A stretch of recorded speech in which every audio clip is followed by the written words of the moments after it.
시청자 여러분, 오늘도 즐거운 하루 보내시기 바랍니다. 오늘의 사연 시작하겠습니다. 안녕하세요.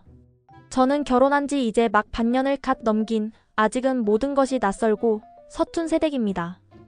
결혼이라는 인생의 큰 전환점을 맞이하면서 그 누구보다도 열심히 준비하고 최선을 다해 맞이하고 싶었던 마음이 컸기에 반년 동안 정말 많은 감정과 상황을 겪었습니다. 상견례 이후 결혼 준비를 하는 6개월 동안에도 크고 작은 일이 많았고 시댁과의 갈등이 생각보다 자주 생기다 보니 어느 순간부터는 무뎌지기까지 했을 정도예요. 사실 이렇게 이야기하려면 10손가락이 모자랄 정도입니다. 그 사이에 있었던 시댁의 이해 안 가는 요구들, 무례하고 억지스러운 말들, 그리고 저를 사람 취급도 하지 않는 듯한 언행까지 일일이 다 열거하자면 손가락 아프고 감정 소모가 너무 커서 차마 다 적지도 못하겠더라고요. 그냥 간단히 말하자면 결혼 준비 과정에서 시댁이 던진 말도 안 되는 요구들을 다 들어줬다고 생각하시면 됩니다. 저희 친정은 물론 저 자신까지도 많이 참고 양보하고 눈 감아가며 맞췄습니다. 그 모든 시간이 지금 돌이켜보면 제가 한없이 작아지고 무기력하게 느껴졌던 나날이었지만 그래도 그저 결혼 전이니까 앞으로는 좀 나아지겠지라는 희망 하나로 버텼던 것 같아요. 하지만 결혼 후에도 시어머니와 시누이의 막말은 여전히 계속되었고 오히려 점점 더 대놓고 무례해지는 것 같아 당황스럽기도 했습니다. 그 말들이 단순한 조언이나 걱정이 아닌 며느리를 하나의 독립된 인격체로 보지 않고 하인처럼 부리는 듯한 말투와 태도였기에 더 깊은 상처가 되었죠. 이번에 저희 부부가 시댁과 크게 갈등을 겪게 된 계기는 바로 음식이었습니다. 결혼 전에는 이런 문제가 이렇게까지 민감하게 작용할 줄은 몰랐습니다. 그런데 살아보니 정말 사람이 음식을 통해 얼마나 자기 정체성과 생활 방식, 심지어 가치관까지 드러내는지 새삼 느끼게 되더라고요. 음식 궁합이라는 말이 괜히 있는 게 아니구나 싶었습니다. 저에게는 너무나 당연했던 식생활 습관이 시댁에겐 받아들일 수 없는 이상한 행동처럼 비춰지는 것을 보면서 갈등이 시작된 거죠. 저희 친정은 대체로 해산물이나 생선류를 자주 먹지 않는 분위기입니다. 부모님 두 분 다 서울에서 나고 자라신 서울 토박이셔서 그런지 식탁 위에 고기는 자주 올라왔지만 생선은 정말 특별한 날이 아니면 잘 올라오지 않았어요. 엄마가 가끔 반찬으로 해주시는 생선이라고 해봐야 고등어나 갈치, 조기 정도였고요. 굴비, 병어, 민어 같은 제사용 생선은 이름조차 생소하게 자란 저예요. 그런데 시댁은 전혀 달랐습니다. 생선을 기본처럼 여기는 집안이라 가자미찜, 민어탕, 생선회 등 다양한 해산물을 즐기시는데 저에게는 그 모든 음식이 향도 강하고 가시도 많아 솔직히 거부감이 컸습니다. 사실 제가 생선을 별로 좋아하지 않게 된 데에는 이유가 있어요. 어렸을 적에 생선 가시가 목에 걸려 응급실에 갈 뻔한 일이 한 번 있었거든요. 그 경험이 트라우마처럼 남아있어서 그 이후로는 생선을 보는 것만으로도 긴장하게 되었어요. 먹으면서 가시를 바르는 것도 너무 번거롭고 스트레스였고 입천장에 가시가 긁히거나 이 사이에 걸리는 것도 너무 싫어서 점점 멀리하게 됐죠. 자연스럽게 생선류나 비린 음식을 먹지 않게 되었고 회를 처음 제대로 먹어본 것도 대학에 입학한 후 20살이 넘어서였습니다. 대학교 친구들 중에도 회나 매운탕을 좋아하는 친구들이 많았는데 저는 그 비린 향이 도저히 익숙해지지 않아서 함께 자리에도 항상 다른 메뉴를 따로 시켜야 했습니다. 그러다 보니 제가 편식하는 사람으로 인식되었던 적도 많았고 심지어 저를 놀리듯이 말하던 친구도 있었습니다. 한 친구는 저를 향해 야, 너 왜 이렇게 음식을 가리냐? 애도 아니고 진짜 너무한다라며 굉장히 비꼬는 말투로 몰아붙이기도 했어요. 하지만 나중에 알고 보니 그 친구는 정작 저보다 못 먹는 음식이 훨씬 많았고 입맛도 더 까다롭더라고요. 결국 저는 너도 음식 가리는 거 많으면서 왜 유독 나한테만 뭐라 그러냐고 말다툼까지 했고요. 그때 확실히 깨달았죠. 사람마다 입맛은 천차만별인데 음식 가지고 자존심 부리는 사람들은 정작 자기 스스로를 돌아보지 않는 경우가 많다는 거.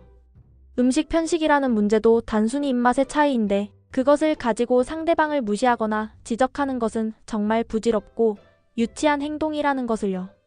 게다가 저는 조개류만 먹으면 꼭 탈이 나서 배를 쌓안고 고생하던 기억이 여러 번 있습니다. 처음엔 그냥 그날 뭔가 잘못된 걸 먹었나 싶어서 대수롭지 않게 넘겼는데 두 번째, 세 번째 반복되다 보니 확신하게 됐죠. 아, 내 체질이 조개랑 안 맞는구나. 그래서 이후로는 조개는 일부러 피하면서 살았습니다. 모시조개, 바지락, 홍합, 전복 등 조개류 음식은 아예 손도 대지 않게 되었고요. 굳이 먹었다가 쏙 뒤집히고 화장실 들락날락하는 수고를 왜 하나 싶었어요. 그런데 문제는 시댁이 저와는 정반대로 해물, 생선류를 사랑하는 집안이라는 거였습니다. 한마디로 해물 없이는 못 사는 가족이랄까요. 밥상 위엔 늘 생선이 구워져 올라오고 찜이나 매운탕, 지리처럼 비린향 가득한 국물 요리가 빠지지 않고 등장해요. 그리고 김치조차도 제가 평소에 먹던 것과는 너무나도 달랐습니다.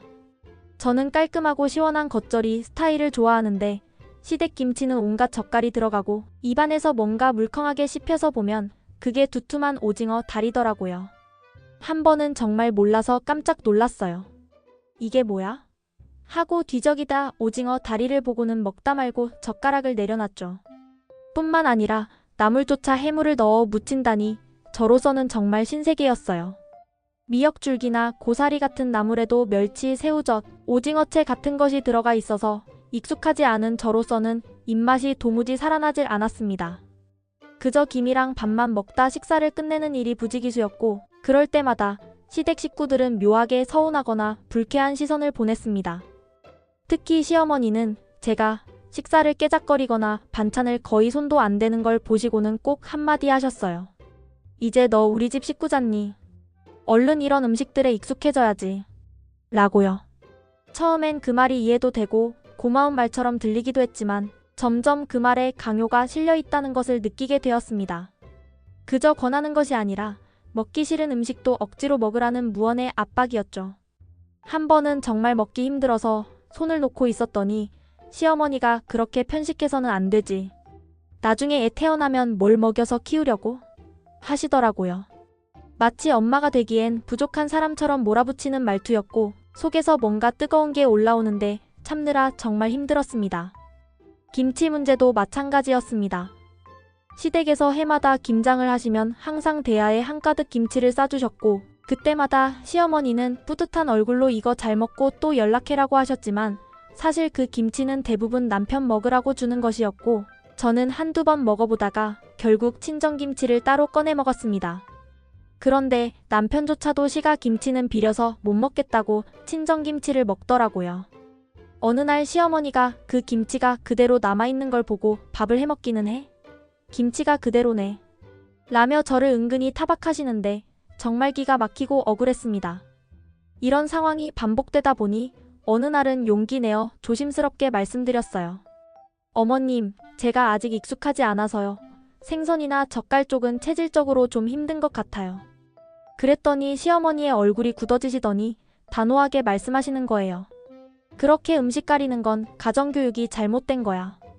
그리고는 혓바닥으로 쯧쯧 소리까지 내시며 고개를 절레절레 흔드셨습니다.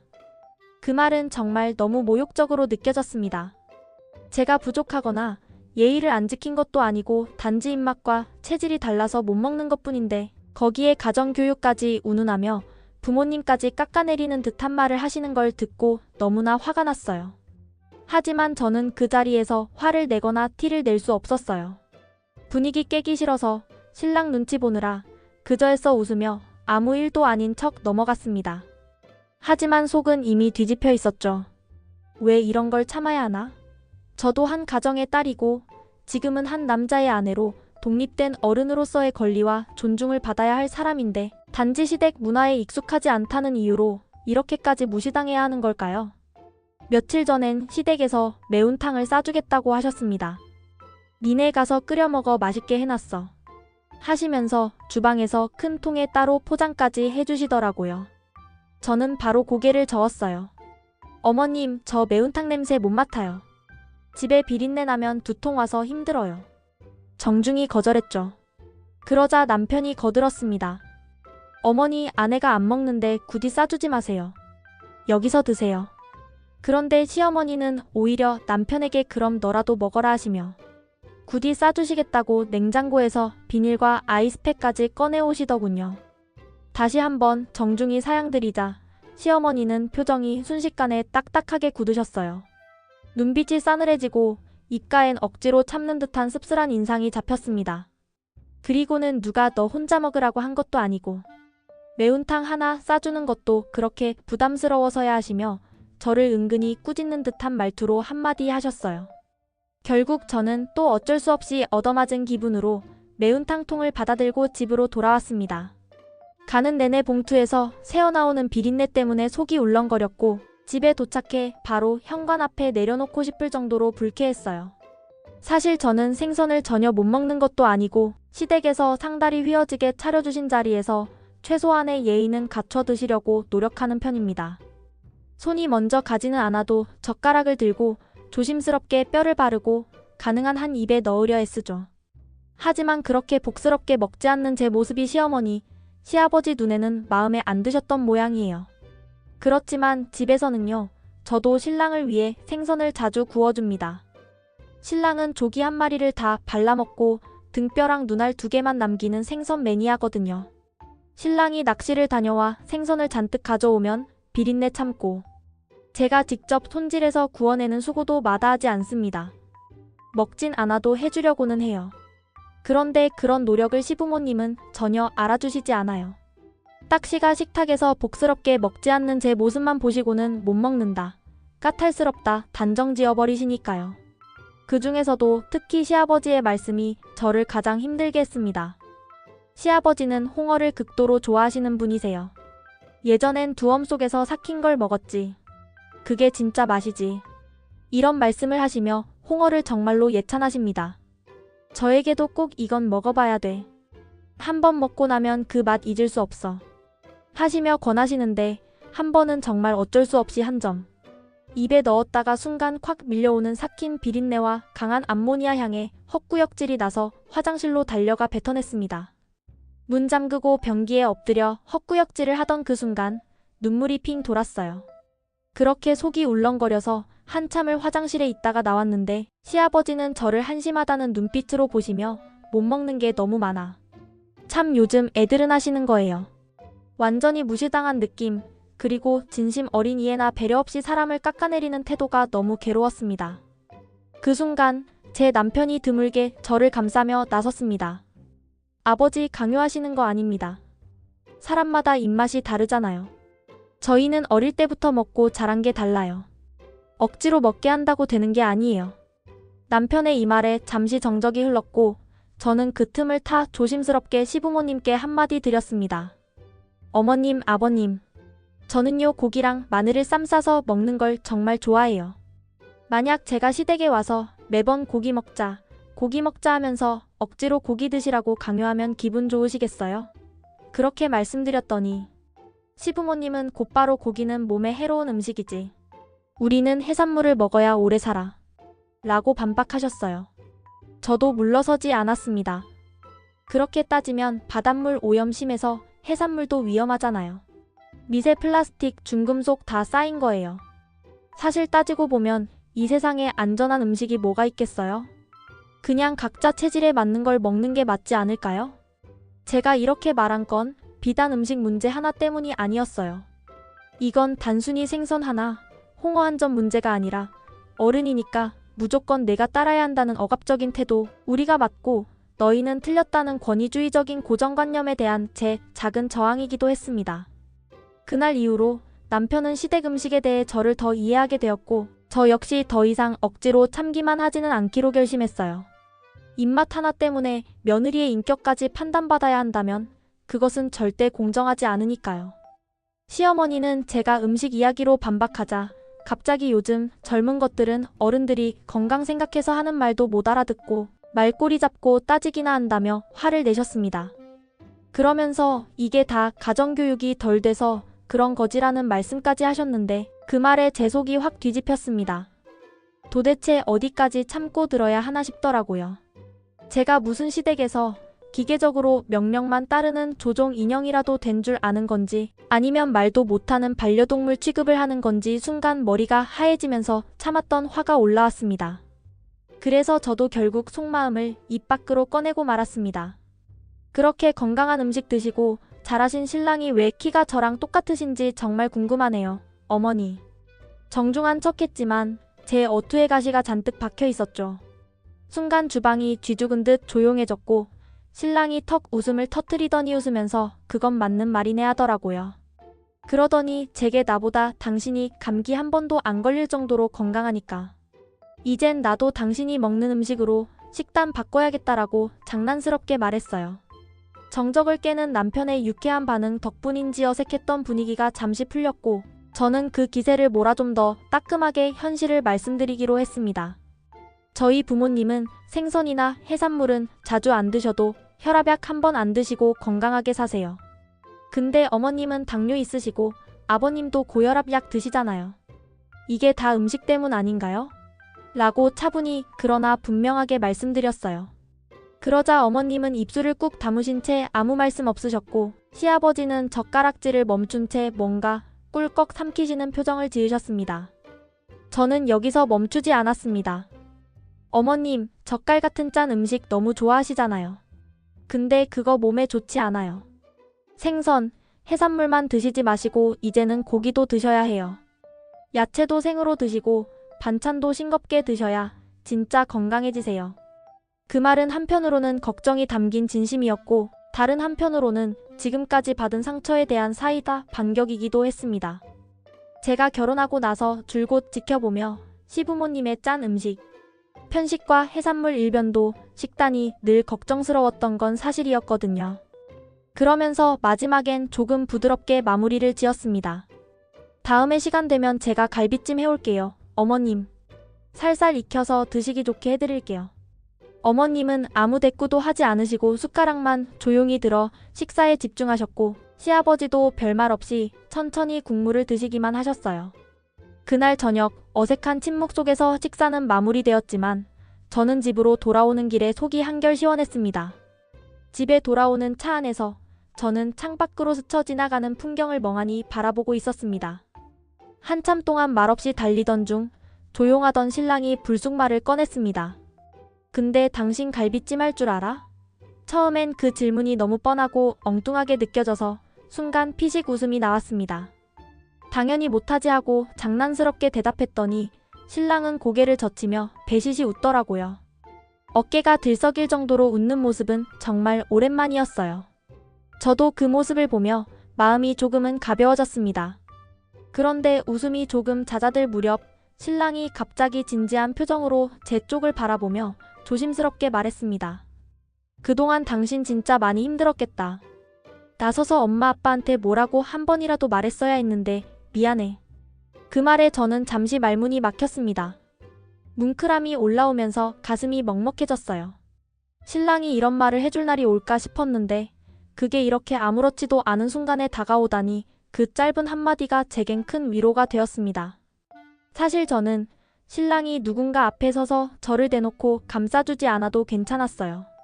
그저 제 편이라는 것, 제 마음을 이해해주고 있다는 걸 느낄 수 있기만 해도 충분했습니다.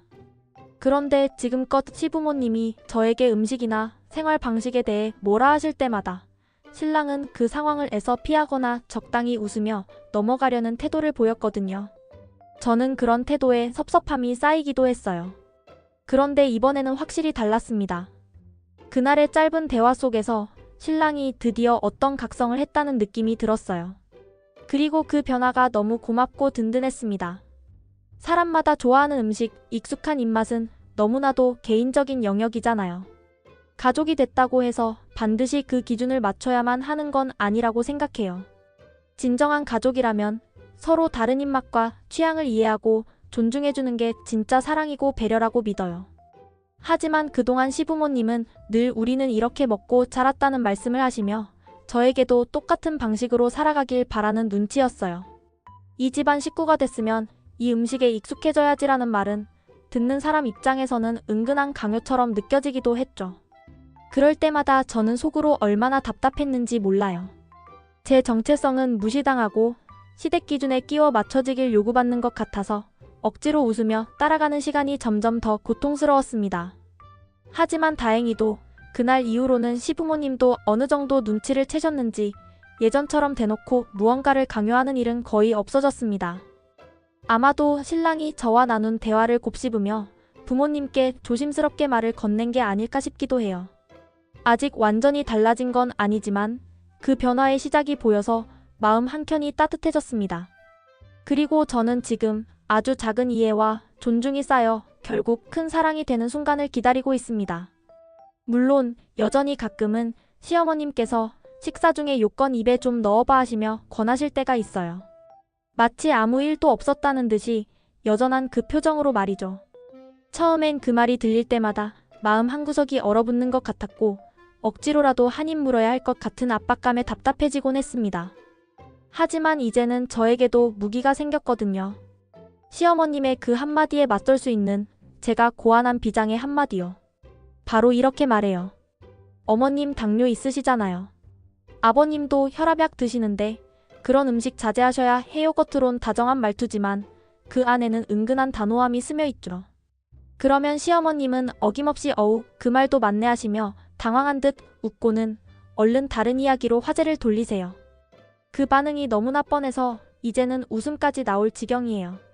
어느 순간부터 그 말 한마디가 제 방어막이자 반격 카드처럼 되어버렸습니다. 그동안 제 입맛과 선택이 무시당한 시간이 길었던 만큼 이제는 저도 제 방식대로 대처하는 법을 터득한 셈이죠. 사실 그날 차 안에서 신랑에게 했던 당연히 못하지라는 말은 그저 농담이 아니었어요. 그 웃음 뒤엔 말 못했던 울컥함과 다짐이 숨어 있었죠. 갈비찜? 그동안 시도해볼 생각조차 못했던 메뉴였지만 그날 이후 저는 진짜로 마음을 굳혔습니다. 말로만 하는 약속은 의미 없잖아요. 그래서 요즘 저는 정말 열심히 갈비찜 레시피를 공부 중입니다. 시간 날 때마다 블로그를 뒤지고 유튜브 영상을 보고 심지어 단톡방에 있는 엄마들 사이에서 공유된 비법 레시피까지 메모하고 있어요. 고기를 어떻게 손질해야 부드러운지, 양념은 몇 시간 숙성해야 깊은 맛이 나는지, 당면은 언제 넣어야 퍼지지 않는지까지 이젠 머릿속에 거의 갈비찜 조리 매뉴얼이 들어와 있는 수준이에요. 처음엔 이걸 내가 할 수 있을까 싶었는데 하나둘 배우고 따라하다 보니 점점 재미가 붙더라고요. 생각보다 잘 돼서 기분 좋고 음식 하나로도 이렇게 자존감이 올라가는 경험은 처음이에요. 그리고 저는 결심했어요. 갈비찜을 완성해서 자신있게 예쁜 그릇에 담아 시댁에 가져갈 겁니다. 그동안 받아왔던 강요와 평가에 대한 제 방식의 답변이자 작지만 통쾌한 선언이 될 거예요. 시부모님 앞에서 이렇게 말할 거예요. 이제는 갈비찜 같은 것도 드셔야 건강에 좋아요. 해산물만 드시지 마시고 고기도 골고루 드셔야 영양 밸런스가 맞는 거 아시죠? 물론 말투는 최대한 예의 바르고 밝게 할 거예요. 절대 무례하거나 공격적이지 않게 오히려 다정하게 웃으면서 말할 거예요. 그래야 그 사이다가 더 깔끔하게 터지니까요. 이번엔 제가 권유하는 입장이 되어볼 생각이에요. 그동안 수없이 받아왔던 강요와 간섭을 떠올리며 이제는 저도 제 식탁 위에 주도권을 당당히 가져올 차례라고 생각했거든요. 이제 저는 제 입맛, 제 감정, 제 자존심을 지키면서 살아가기로 했어요. 더 이상 누군가의 기준에 맞추려 억지로 애쓰지 않고 저다운 방식으로 제 삶을 만들어갈 거예요. 그리고 그 첫걸음이 어쩌면 이 갈비찜 한 그릇이 될지도 모르죠. 그러고 보니 요리라는 게 단순한 음식 이상이네요. 저에게는 이제 작은 승리의 상징이자 제 삶의 주도권을 다시 찾아오는 도구 같아요.